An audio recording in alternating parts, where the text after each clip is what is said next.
Step away from the holy relic and leave at once, or you'll share the same fate as your minions. Damn, I ran out of time. I told Fudo that he should have ended you a long time ago, but he wouldn't budge.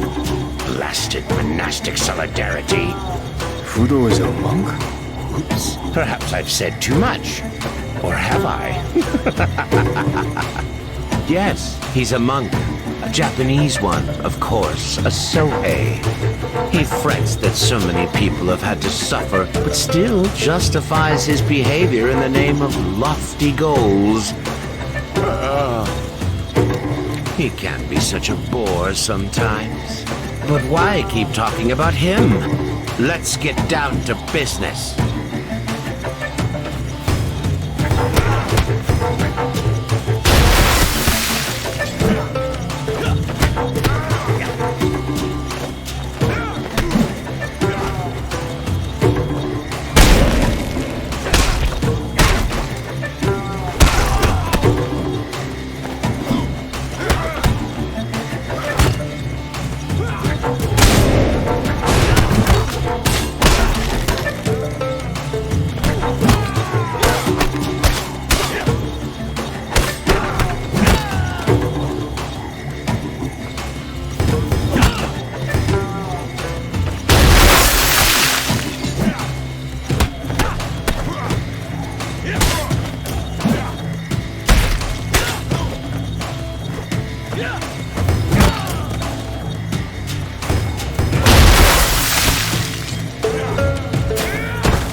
I'm assuming this is the relic?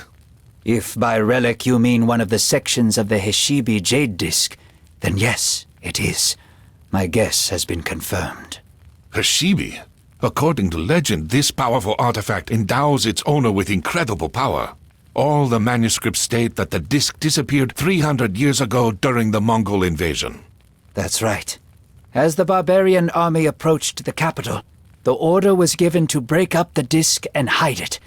The capital was Hangzhou back then, so the pieces were hurriedly hidden in these parts. Why is everything always so complicated? You could have just destroyed the disc. But no, you had to split it into pieces, so that one day some psychopath would try to unite them and take over the world. While the Heshibi is whole, the energy contained inside it is in constant circulation, and doesn't reveal itself in any way. If the disc is destroyed, this energy will be abruptly released and cause a terrible cataclysm. Right now, the disc is not whole, but the instability of the shards can be controlled if they are kept in special places where power is concentrated. The sacred mountains of the Middle Kingdom are such places. The first shard was hidden in the Taoist temple on Mount Longhu. The second was hidden in the Buddhist temple on Mount Juhua, and later brought here. The third shard should be kept in a Confucian temple, but we don't know which one. You keep talking about the great power that this disc bestows, but what is it exactly? Heshibi erases the boundary between worlds. Its owner can summon thousands of spirits from other worlds in an instant. and they will all obey his will. He will have to pay a terrible price for it, though. The person who performs this ritual binds himself to the disc and is torn from the wheel of rebirth. The disc absorbs its owner's essence after his death, and it forever becomes a part of Heshibi. The person responsible for all this has either gone mad in their hunger for power, or has nothing left to lose.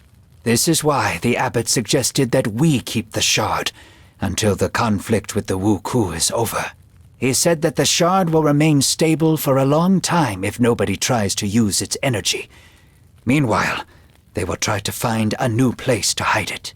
Excellent. Let's take the shard and head back to the Tulu before the scouts start following us.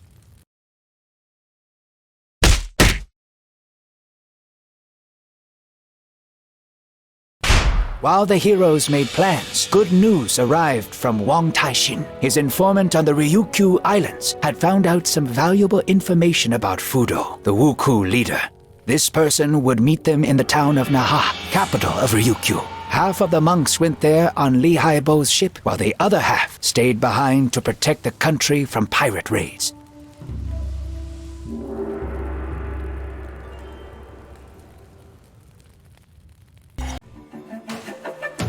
We've made it to Okinawa. I didn't think that I would ever come back here. They know my ship well at the local port, but I'm not exactly welcome there, so I've anchored in a secluded cove. Something tells me that you're no merchant, but a simple smuggler. An ex-smuggler. Where are you going to find a merchant as skilled with the spear as me? You're not actually that skilled with it. Ugh, you guys deserve a kick in the butt. I don't want to interrupt your fascinating conversation, but we should get down to business.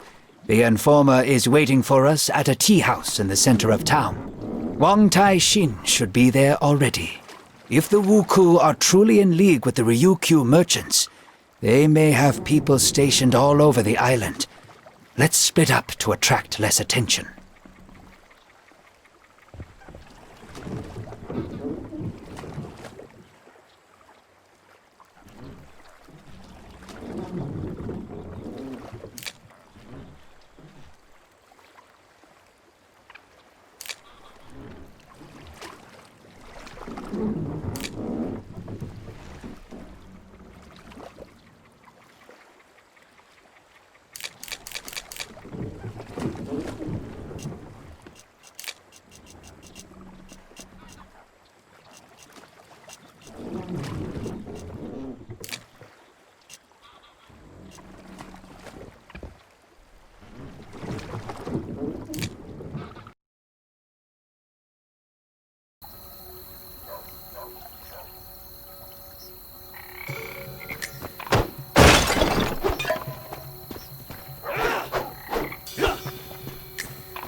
Don't look like simple pirates.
The informant didn't wait for us and escaped through the back entrance. There's no time. Xuanpai will find me himself.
This is the informant, if I understand correctly. Did he manage to say anything? Yes. Very funny. I found Wang Taixin's seal in the tea house, so I assumed that he was kidnapped by these samurai. We'll deal with this later, but now we should return to the ship, as I can already hear the guards shouting.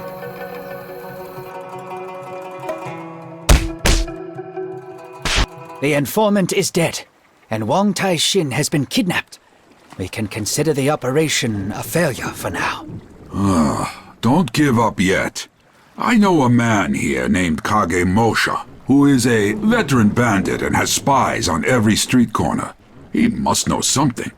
He landed in jail recently and won't be easy to reach. However, I've never yet met a jailer who'd say no to a bottle of fine plum wine. I'm barred from going in there, and no amount of wine will change that. You will have to meet with Kage Mosha instead. He's generally not very talkative, so tell him Redbeard said hello. He will understand. What about the warriors who attacked us? They clearly weren't Wuku. A cross inside a circle is the symbol of the Japanese Shimazu clan.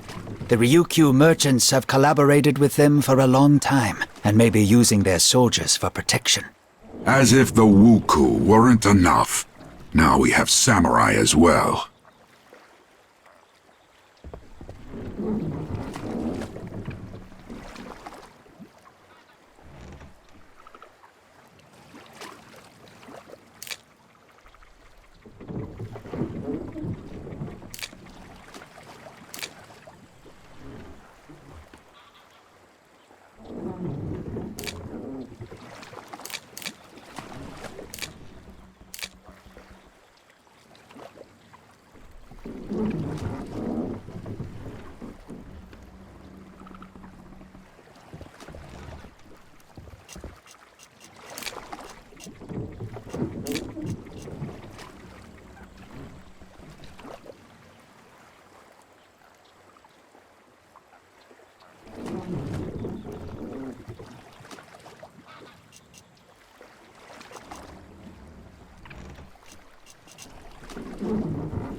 crew definitely won't be a hindrance to us anymore.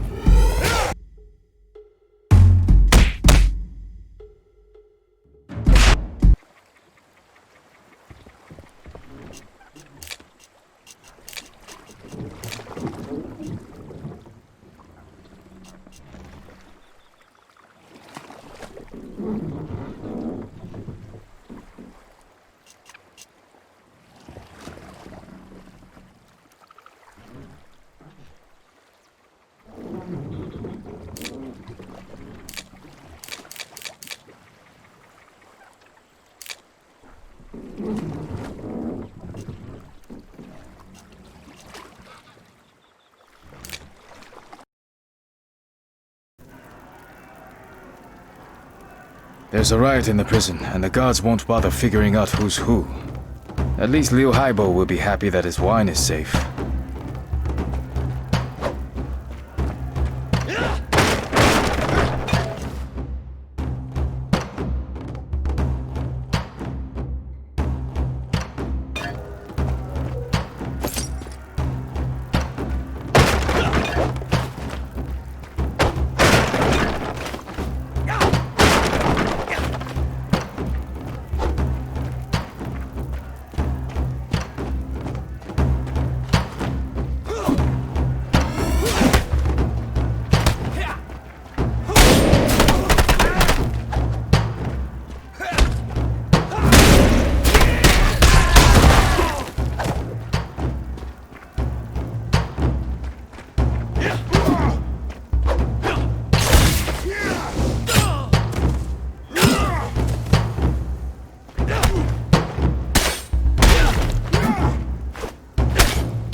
Ryohaibo's friend should be here somewhere. Kagemusha! Redbeard sends his greetings. What's with the yelling? I'm here. What do you know about the link between the Wuku and the Ryukyu merchants? I know everything. What's not to know? There's no direct link since the merchants would never deal with the Wuku themselves. So they have a go-between.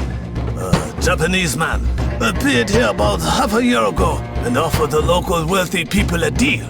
He promised to arrange a new Wuku invasion of the Middle Kingdom, such that the Emperor himself would rush to reinstate the sea ban. The Ryukyu merchants were to sponsor this deal and bribe your officials. This intermediary's name was Fudo? That's right, Fudo.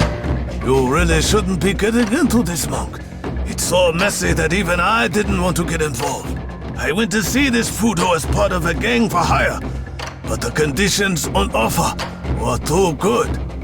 We were allowed to keep almost everything that we stole, but we had to attack particular temples and villages.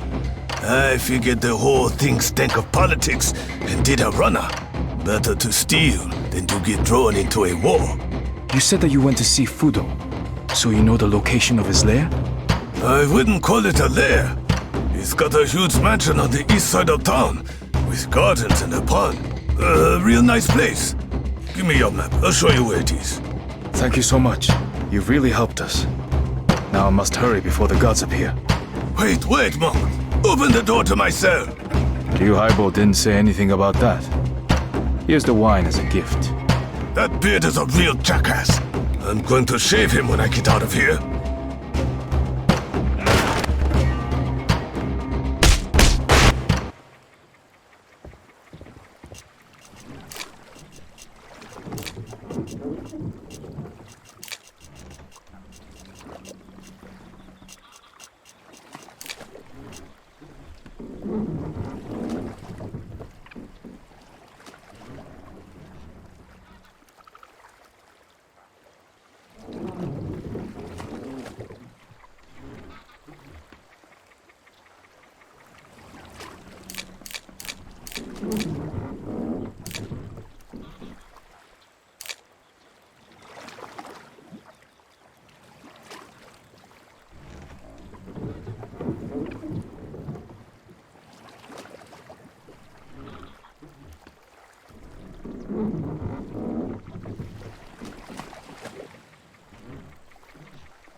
Kagemusha told me the location of Fudo's mansion.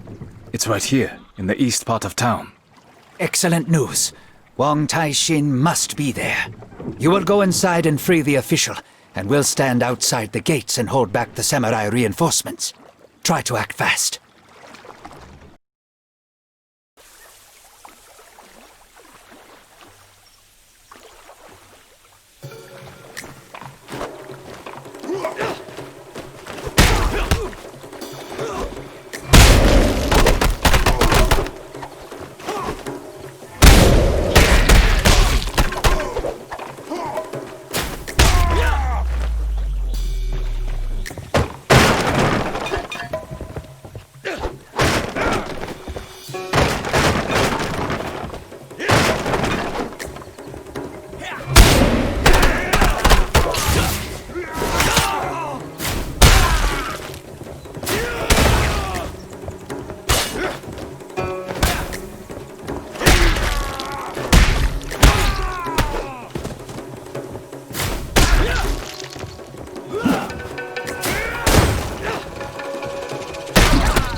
Well, hello, my young friend.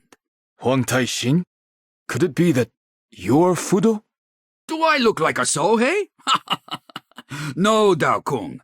We are simply business partners. We were brought together by the Ryukyo merchants, with whom I have dealt with for many, many years. My task was to feed Fudo and his helpers information.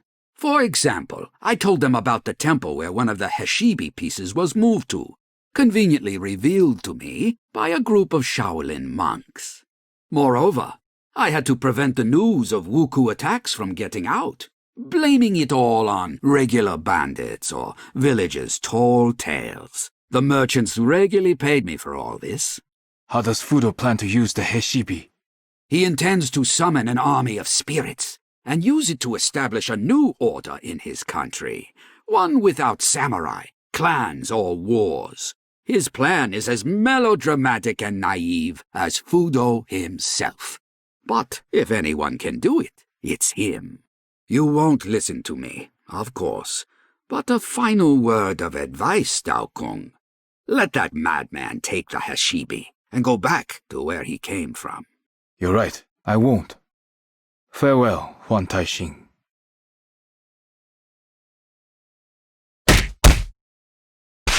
On their return home, the heroes discovered that Fudo's troops had attacked their camp in their absence. The defenders had fought bravely against the greater pirate force, but eventually, one after another had fallen in battle.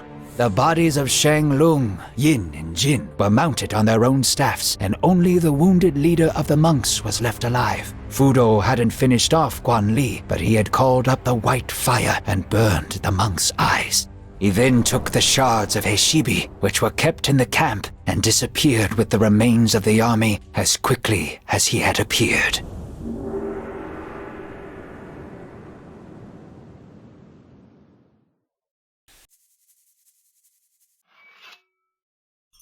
We have buried our brothers, but this will not weaken our resolve.